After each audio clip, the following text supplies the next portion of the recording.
Hello, everyone. This is General Hand Grenade. Welcome to my war room in Prince George, British Columbia. Well, this is my board all set up again. Finally, I haven't had it set up for a few weeks. I've been away. Some of you might have heard about that. We had a little tournament in Toronto, courtesy of our friend Young Grasshopper. Young Grasshopper, one of the things that he's been developing over the last couple of years is a set of victory conditions, and it's all based around the tokens. And I'm not going to get into that too much. He's put a lot of it online, and you've heard a lot about it already. And I think that he didn't mean to um, invent a system for tournament play. He was just doing it for his own play group. But it turned out to be the perfect system for tournament play because you only had a certain amount of hours in a day and you had to have a result. Even if that result was a tie, you couldn't have 10 tables full of people arguing over who thinks they won and who thinks they lost. And like it just, you would get nothing done. There would be no way to conduct a tournament like that. So that would be the perfect set of victory conditions using his token system. And so that's a great thing. But when I'm playing at home, I don't necessarily want to play with the token system every single time because it does force you to do some things that you wouldn't normally do. Like you put an awful lot into going for the Philippines as the allied player when normally, like you might be doing something else, right? In order to that would serve your team better than just going after the Philippines. But hey, that's where the point, and so you go for it, right? So I've been thinking about it for a long time, and I wanted to come up with a set of victory conditions because I kind of think that perhaps the victory conditions could have been a little better thought out for this game. It seems to me that really what happened was they took the victory conditions for the Europe game and they took the victory conditions for the Pacific game and basically said here do one or the other. And the problem with that is that like for instance over here, the Germans and the Italians could almost entirely take the Europe side of the board over here. They could be dominating over here. But then Japan is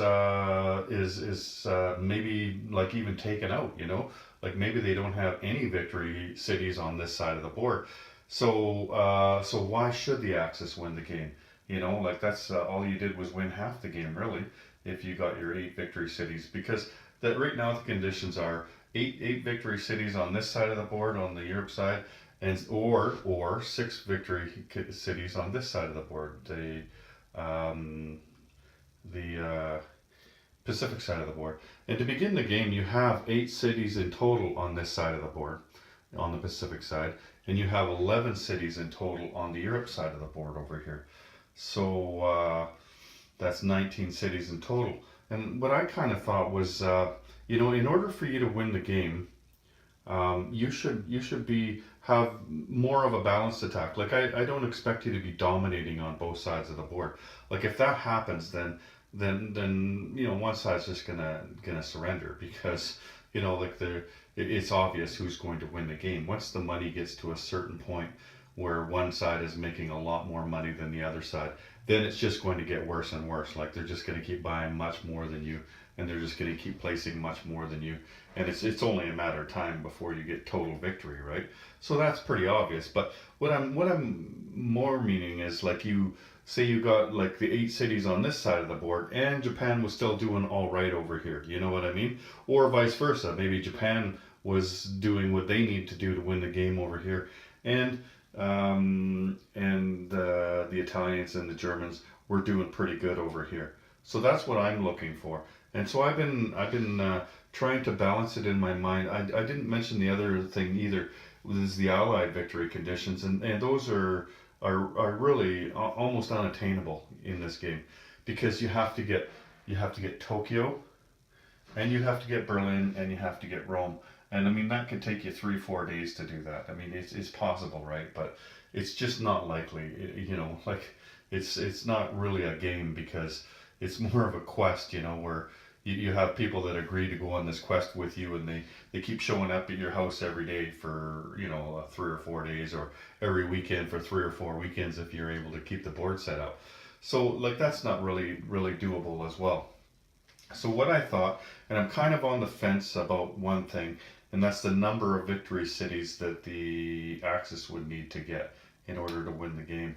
And I'll like to give you my rationale for this. So if you were to get 8 victory cities, and I'll show you, see the red thing down there? That's a city from the Fortress America game. It comes gray like this, but I paint them red. And so that's an easy way to tell where all the cities are in this game. So let's just take a look here. Let me tilt my camera up a bit. Okay, so um, if you look here, we have London up here, right? And so in order to win the game for on the Europe side, really what needs to happen is the Germans need to take out Russia, and the Germans and the Italians need to hold on to this spot right here, Europe. So there's 4 victory cities in Europe here: Rome, Paris, Warsaw, and Berlin. So they need to hang on to that. They also need to take out the 3 victory cities that are in Russia, and then they need one more. And so that would either be London or down here in Cairo. There is 2 more victory cities over there, but those are much less likely to get. Usually when you're trying to win the game as the Axis on this side of the board, that's what you're looking for. You're looking to hold all of those cities, including the 3 Russian ones, and then either, do a sea line attack early or mid or late in the game, doesn't really matter when. Either that one or Egypt, and that's going to give you 8 cities, right?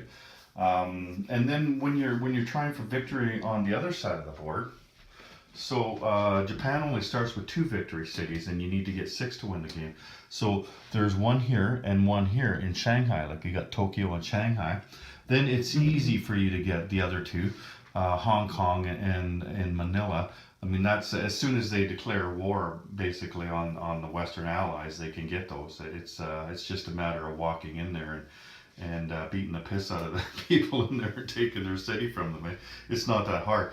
But then the other thing is trying to get the other 2 victory cities, and more often than not, what it is they take Calcutta, and then it's then they got a choice. Like they can either take Sydney, or they can take Honolulu. There is the one more up there, but that one is unlikely. It's just like the other ones in North America on the other side that are unlikely. So they try to get the 5 plus either Honolulu or Sydney. So what I'm proposing and what I think should happen is that you should have either 12 or 13. That's what I'm on the fence about. So 12 cities would give you, like if you look over here, that would give you the 8 that I specified, right? Like you have all of Europe here, and plus you have the 3 cities in Russia, and then you either have London or or Sydney down here. So that's 8 on this side of the board, and then you'd have to have 4 or 5 over here. That's where I'm on the fence about. So if it was 4, like you look up here and you see where Japan is right now. This is the opening setup, right? That's basically what Japan would have. So they're not winning the game over here, but at the same time they're not about to get taken out either. Like they still have this city, they have Manila, and they have Tokyo. So there's 4 cities right there. So either 12 or 13, you could say they got to be doing well. So doing well would be having those 4 cities there plus 1. That could be either Calcutta or Sydney or Honolulu, or you could just stick with those 4 there and take all the cities that I talked about over here, but instead of having either Cairo or London, have both of them. You know what I mean? So you've got all the victory cities on this side of the board except for those 2, and then you have 4 victory cities over here. Or it could be more of a balanced thing where like Japan has 6 cities, which would be the normal victory conditions on this side. So they've got the 4 cities plus Calcutta, and then one of these 2, like Sydney or Honolulu there. So that gives you 6. And then over here, you would need either 6 or 7, depending on which condition you picked, whether it was 12 or 13.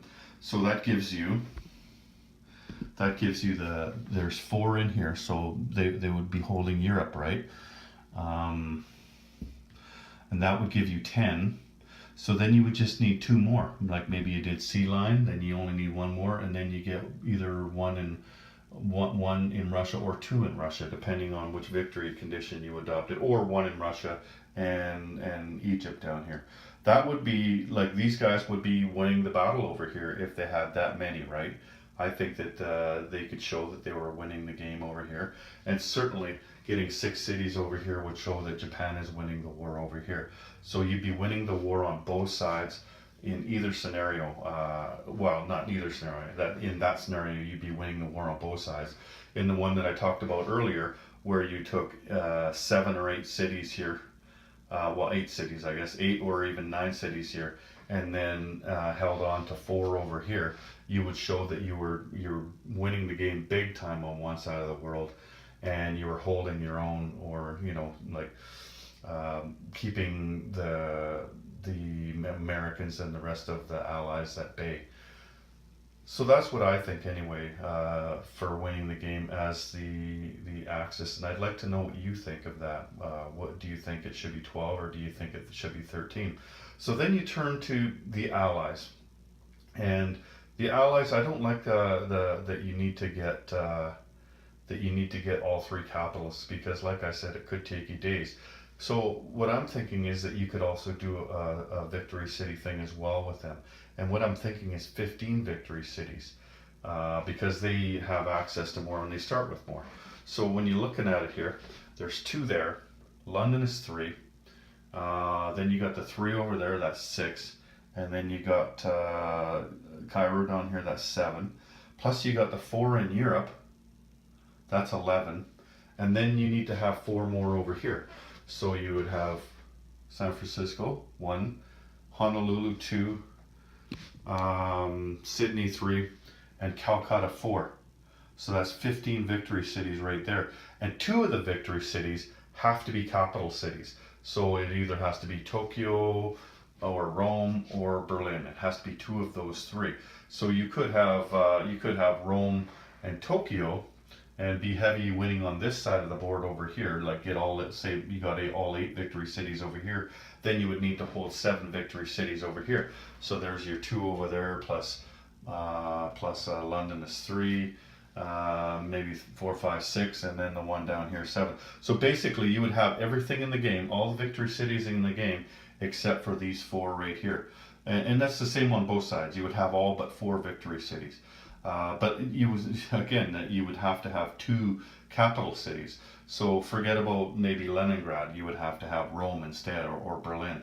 I do think you do need to take out at least 2 capitals in order to win the game as the Allies. So anyway, I think 15 victory cities, including 2 capital cities for the Allies, and for the Axis, it would be, would I say 12 or 13 cities, and I'd like some input on that if you can help me out with that. But don't just blurt it out, say what you think. Like, actually go and take a look at your map and try to visualize it, like I've been doing for a while now. Just try to visualize it, say, what constitutes a victory? Like, what do I think? What do I think you should have to do to win this game that doesn't involve playing for 3 or 4 days, trying to get all those capitals, or just, having a victory on one side of the board and not the other, like it just doesn't seem right to me that you could be kicking these guys' ass over here, almost winning the game, and then Japan gets Hawaii and they win the game, like it just seems goofy to me. It seems broken. And vice versa, like Japan could be losing everything, have 1 unit left on the board over here, and then these guys get 8 victory cities. And so, like, it just, the reason I think it's broken is because like, it's up to the Americans. The Americans could put all of their stuff over here, and go for these guys, or they could put all of their stuff over here and go for these guys, and like, that's it. It's just, you should try to put some on both sides, like I think you should. The victory conditions should help force you to put some on both sides. I mean, not force you, but encourage you to put stuff on both sides in order to get a total victory on the world map. Like, this is not a game of Europe or Pacific. This is a game of global. So you should have to win on a global basis. And so that's what I'm looking at. How do you win this game on a global basis? And the reason I started thinking about this was because I was having a long discussion with Grasshopper a few months ago on the phone. We were talking about victory conditions, and he was talking about his tokens and everything. And I was telling him, he was, well, how do you win the game? And so I told him I just use the out of box, and so it was him that kind of pointed out that to me, that like why it was broken, like how you could win on one side of the board and just be doing nothing on the other side of the board. And so, I agreed with that. And so ever since then, I've been thinking about this. And this is what I've come to, is going with victory cities for both sides. 12 or 13 or 15, including two capitals. So let me know what you think. This is General Hand Grenade. Take care, everyone.